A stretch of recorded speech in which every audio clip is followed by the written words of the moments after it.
সব সময় আল্লাহর কাছে এই দোয়াটা যেন আমরা করি, আল্লাহ কিয়ামতের দিন তুমি আমার হিসাব নিও না,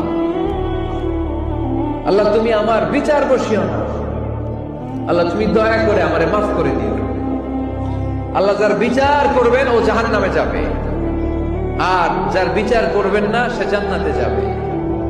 আল্লাহ যদি বিচার করে আর পাই টু পাই হিসাব নেয়, নামাজ পড়লি না কেন, রোজা রাখলি না কেন, মিথ্যা বললি কেন, খাদ্যে ভেজাল দিলি কেন, মাছে ফরমালিন দিলি কেন, যৌতুক খাইলি কেন, ঘুষ খাইলি কেন, উল্টাপাল্টা করলি কেন, জিনা করলি কেন, একটার পর একটা প্রশ্ন বানে যদি সেই ভয়ঙ্কর দিনে আল্লাহ আমাদেরকে জর্জরিত করে, আমাদের কোন উত্তর আছে?